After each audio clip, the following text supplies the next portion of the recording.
juga yang terhormat Kepala BKN dan juga Saudara Kepala LAN, Bapak-Bapak dan pimpinan anggota Komisi UDA PRI yang hadir secara fisik maupun secara virtual. Pertama-tama kita panjatkan puji dan syukur kepada Allah Subhanahu wa taala, Tuhan yang Maha Esa, yang telah memberikan rahmat dan hidayah kepada kita semua sehingga kita pada hari ini bisa melaksanakan tugas dan tanggung jawab kita sebagai terutama kami di anggota DPR melaksanakan tugas tanggung jawab institusional kita dalam bidang legislasi.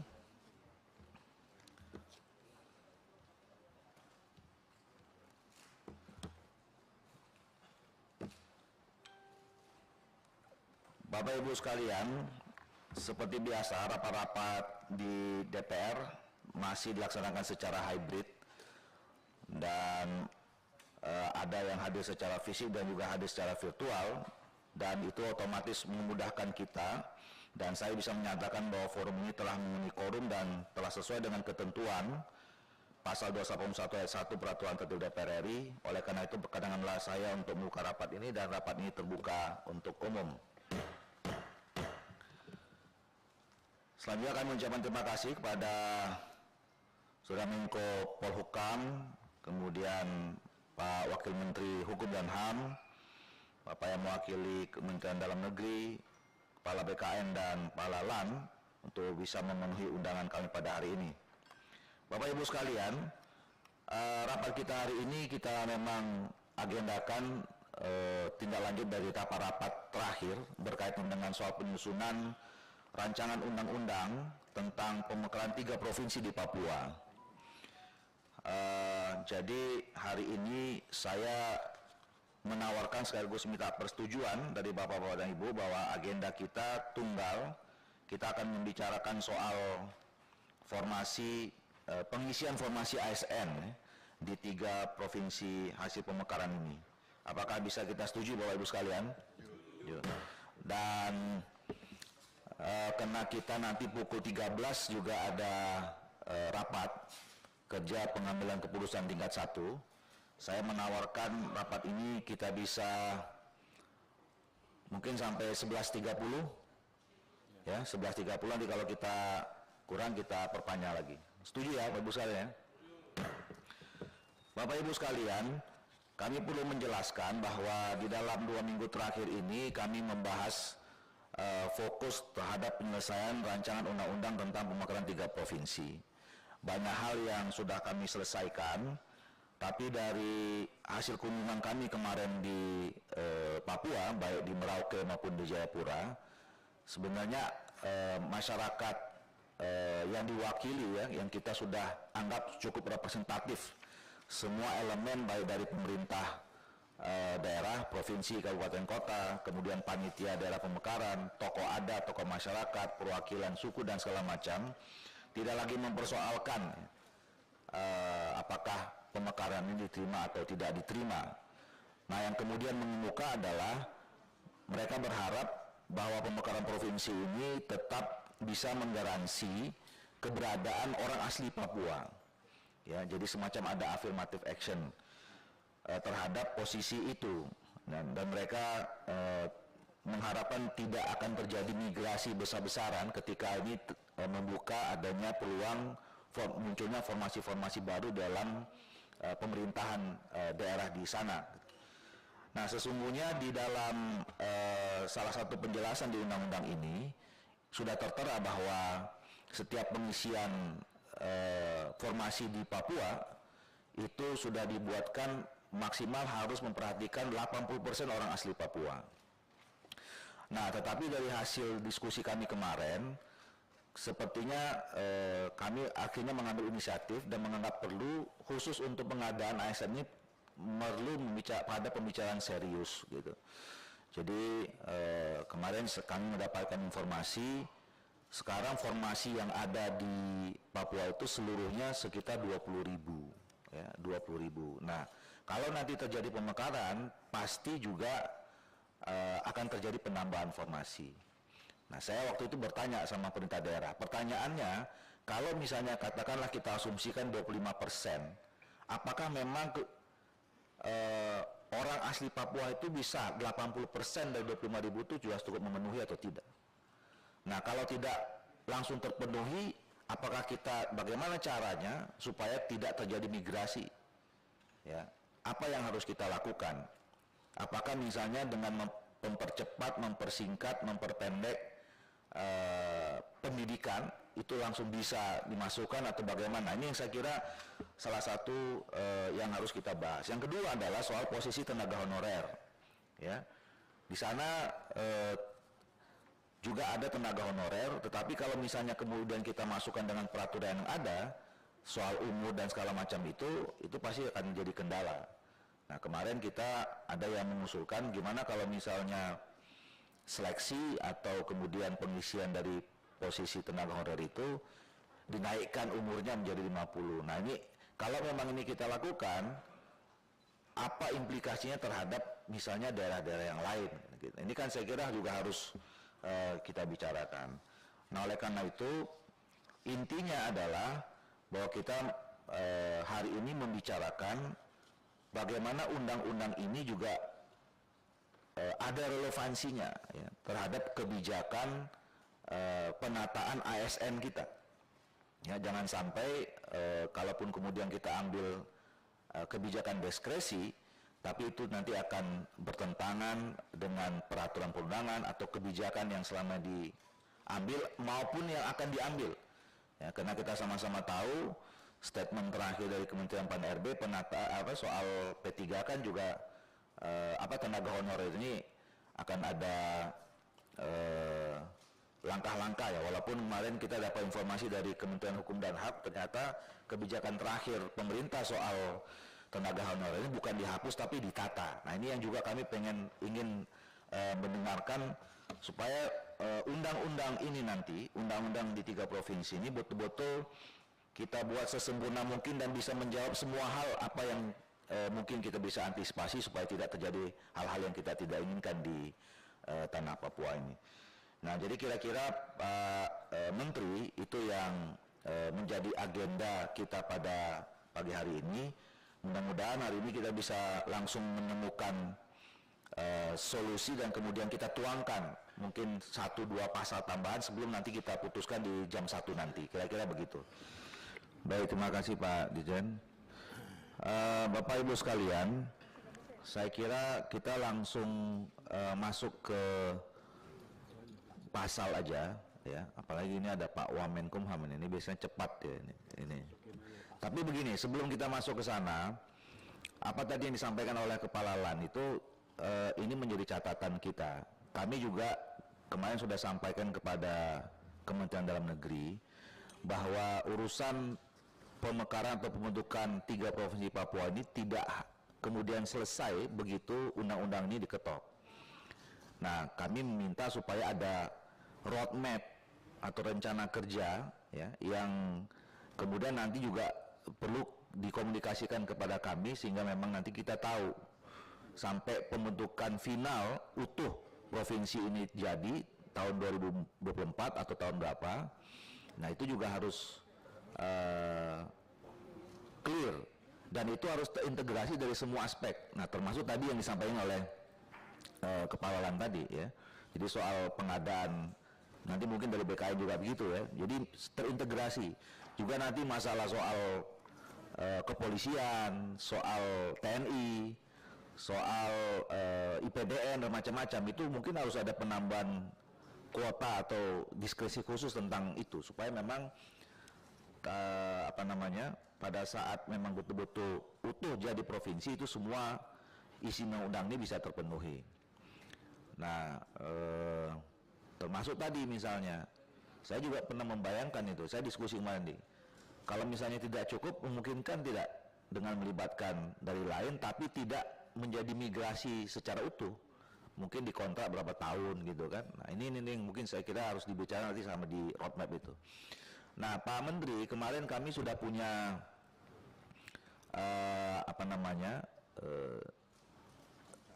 rancangan gitu ya, di pasal terakhir kita buat di ketentuan peralihan ya. Nah, kira-kira ini, tapi menurut saya sebelum soal khusus masalah tenaga honorer, ini harus ada juga satu ayat yang menjelaskan tentang tadi ya, kebijakan afirmatif ya terhadap pengadaan seluruh masalah ASN. Kira-kira gitu Pak Wamen. Jadi bukan hanya soal tenaga honorer saja, tapi juga bicara tentang tadi bagaimana undang-undang ini menjadi payung hukum untuk nanti bicara tentang roadmap pengadaan soal pengisian ASN itu. Jadi setidaknya kalau menurut saya mungkin pasal ini ada 2 ayat, yang satu bicara tentang soal pengisian soal ASN secara keseluruhan, yang kedua baru spesifik soal tenaga honorer. Atau ada pandangan lain? Silakan. Juga termasuk Bapak Ibu sekalian kalau misalnya ada pimpinan dan anggota Komisi 2. Ya udah. Kalau Pak Wamen apalagi udah berkonsultasi dengan ahli hukum Pak Menko udah selesai, udah kita tinggal ketok palu aja ini. Tinggal persoalannya itu Provinsi Papua atau Papua Selatan ya? Ditambahkan selatan ya, oke. Semua untuk 3 ya. Jadi ini kena kini kita ini sekarang ini bahas yang selatan dan nanti akan mutadis dengan yang lain. Disebutnya untuk pertama kalinya pengisian ASN di Provinsi Papua Selatan. ASN-nya dipanjangnya aja. Pengisian aparatur sipil negara dengan mengangkat pokok honorer orang asli Papua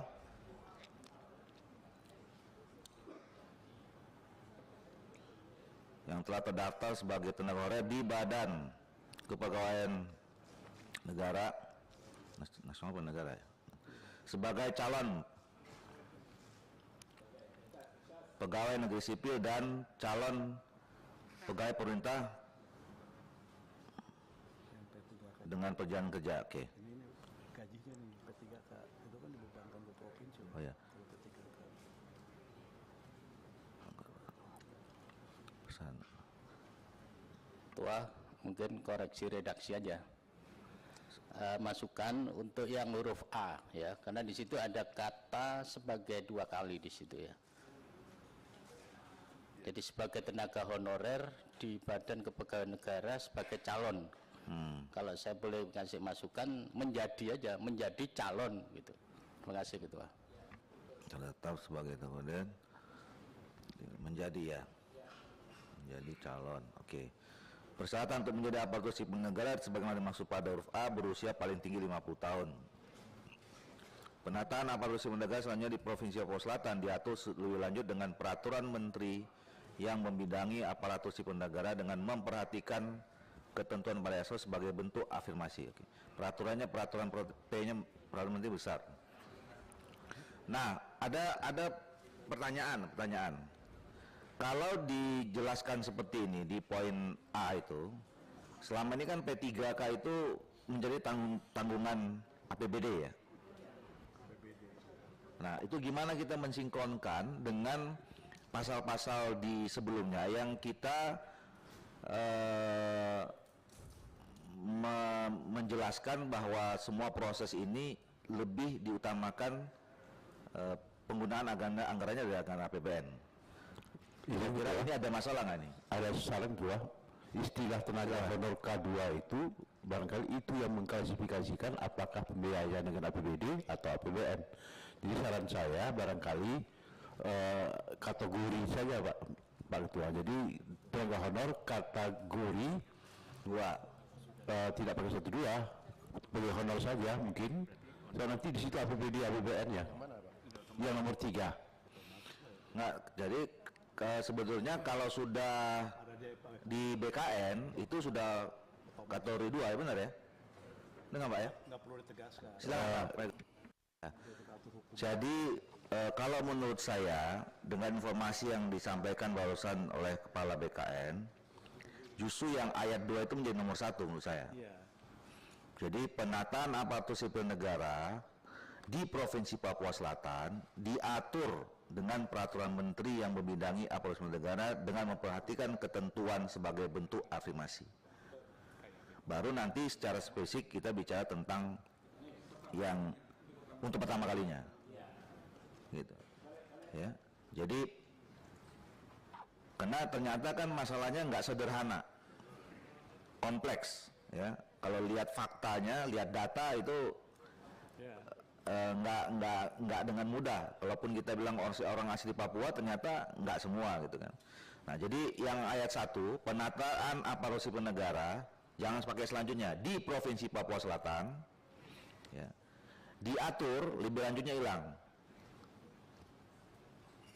Diatur dengan peraturan menteri yang berwenang aparatur sipil negara, dengan memperhatikan bentuk afirmasi, memperhatikan ketentuan bentuk afirmasi. Nah, gimana? Dengan memperhatikan gimana Pak? Gini, dengan ketentuan-ketentuan khusus sebagai bentuk afirmasi. Ya, dengan ketentuan-ketentuan khusus Sebagai bentuk sebagai bentuk afirmasi. Memperhatikannya dihapus. Dengan artinya hapus. Ya. Ya. Nah, jadi ini nanti menjadi entry point untuk nyusun roadmap tadi. Jadi Kementerian Dalam Negeri kalau membuat roadmap rencana kerja harus lintas KL. Nah, ini termasuk khusus untuk ASN. Nah, kemudian yang ayat 2-nya, untuk pertama kalinya pengisian aparatur sipil negara di Provinsi Papua Selatan melakukan dengan mengangkat pegawai honorer orang asli Papua. Jadi orang asli seponya, Pak. Orang asli Papua yang terdaftar sebagai tenaga honorer. Nah, menurut saya kategori 2-nya kan nggak perlu lagi ya, karena sudah BKN. Iya, sebagai tenaga honorer yang telah terdaftar sebagai tenaga honorer di BKN. Benar, Pak? Pak BKN. Jadi di Papua ini sekarang sedang demo, Pak. Demonya oleh tenaga honorer non K2 yang jumlahnya jauh lebih banyak daripada K2. Mereka ingin juga diperhatikan gitu. Tapi jadi mungkin tenaga honorer K2 perlu ada di sana, Pak, karena untuk membedakan dengan tenaga honorer non database. Tapi makin sering demo nanti, Pak, kalau dibuat K2 yang lain nggak dimasukin. Gimana tuh? Nah, tapi artinya sementara kan kita butuh. Dari segi jumlah kan sebetulnya yang demo sekarang nggak tertampung dengan K2 itu kan kita butuhkan juga sebetulnya. Atau dilepas orang asli Papua sebagai tenaga honorer, atau kalaupun mau dibuat ini ya didaftarin dulu dia ke BKN semuanya. Gimana? sebetulnya sekarang ini pemerintah Menpan RB sudah memberikan formasi 20.000 untuk Provinsi Papua dan Kabupaten Kota. Sekarang ini sedang dalam proses verifikasi. Kemudian tahun 2021 juga ada tambahan formasi 8.895. Itu sebetulnya untuk menampung tenaga honorer K2. Jadi dari jumlah itu sebetulnya ini sudah menampung semuanya untuk tenaga honorer K2 maupun untuk tenaga honorer yang umum tadi. Berarti itu kan udah masuk ke ayat 1 tadi kan, yang jumlah formasi disiapkan segala macam tuh nanti sampai turun kan ada 1. Nah, kalau gitu berarti tetap dibuat K2-nya, Pak. Tenaga honorer kategori 2. Untuk yang pertama kali nih. Tetap.